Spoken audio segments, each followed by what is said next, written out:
Hi అండి, అందరికీ నమస్కారం. Welcome to moms food eating kids. ఉదయాన్నే టిఫిన్ చేసే టైం లేనప్పుడు హడావిడి లేకుండా కేవలం 15 నిమిషాల్లో ఇలా ఒకసారి సేమియా ఉప్మాని ట్రై చేయండి. చాలా బాగుంటుంది. అస్సలు ముద్దగా రాదండి, పొడి పొడిగా చాలా బాగా వస్తుంది. ఇలాగ నేను చెప్పిన కొలతలతో ట్రై చేయండి. ఫస్ట్ టైం చేసే వాళ్ళు కూడా సింపుల్గా చేసేస్తారు. ఈ సేమియా ఉప్మా చేయడం కోసం ఇలా ఒక కడాయిని తీసుకొని 1 టీ స్పూన్ నెయ్యి వేసుకోండి. ఈ నెయ్యి కొంచెం ఇలా కరిగిన తర్వాత ఒక గుప్పెడు వేరుశనగ పప్పు వేసుకొని మంటని సిమ్లో పెట్టేసి ఈ వేరుశనగపప్పు లోపలి వరకు వేగే వరకు మంచి రంగు వచ్చే వరకు వేయించుకోండి. అప్పుడే బాగుంటాయి. వేరుశనగపప్పు ఇలా వేగిపోయిన తర్వాత వీటన్నిటిని తీసి ఒక పక్కన పెట్టేసుకోండి. ఇప్పుడు మళ్ళీ అదే కడాయిలో 1.5 కప్పు సేమియా వేసుకుంటున్నానండి నేను ఇక్కడ. మీకు ఎంత కావాలో అంత వేసుకోండి. ఈ సేమియాని మంటని సిమ్లో పెట్టేసి మంచి రంగు వచ్చే వరకు కలుపుకుంటూ వేయించుకోవాలి. మంటను మాత్రం హైలో పెట్టొద్దండి, మాడిపోతాయి. ఇలాగా మంచి గోల్డెన్ బ్రౌన్ కలర్ వచ్చిన తర్వాత వీటన్నిటిని తీసి ఒక ప్లేట్లో వేసి పక్కన పెట్టేసుకోండి. ఇలాగా ఇప్పుడు మళ్ళీ అదే కడాయిలోకి 1.5 టేబుల్ స్పూన్ ఆయిల్ వేసుకోవాలి. ఆయిల్ ఎక్కువ పట్టదండి. ఈ ఆయిల్ వేడయ్యాక 1 టీ స్పూన్ పచ్చిశనగపప్పు, 1/2 టీ స్పూన్ ఆవాలు, 1/4 టీ స్పూన్ జీలకర్ర, ఒక 2 ఎండుమిర్చిని ఇలా తుంచి వేసుకొని ఇదంతా ఒకసారి బాగా కలిసిపోయేటట్టు కలుపుకొని ఈ పోపుని మంచి రంగు వచ్చే వరకు వేయించుకోవాలి.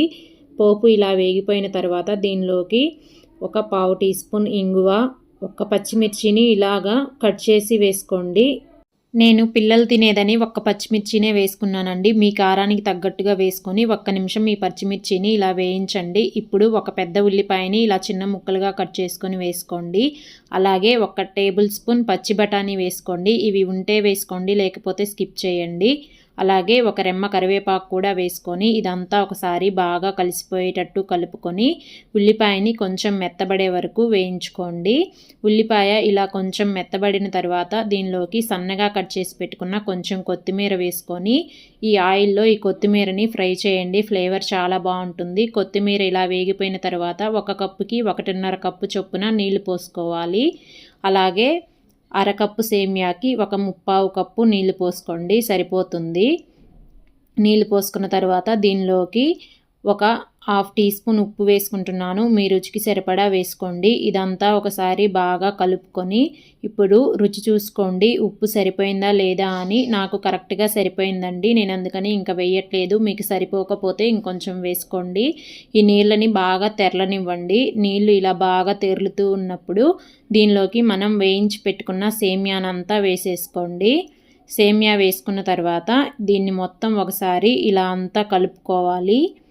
ఇలా అంతా కలుపుకొని ఇప్పుడు మూతను పెట్టేసి సేమియాని ఒక 2 నిమిషాలు ఉడికించండి. 2 నిమిషాల తర్వాత మళ్ళీ ఒకసారి మూతని ఓపెన్ చేసి మళ్ళీ ఒకసారి ఇలా నిదానంగా కలుపుకొని మళ్ళీ మూత పెట్టుకోవాలి.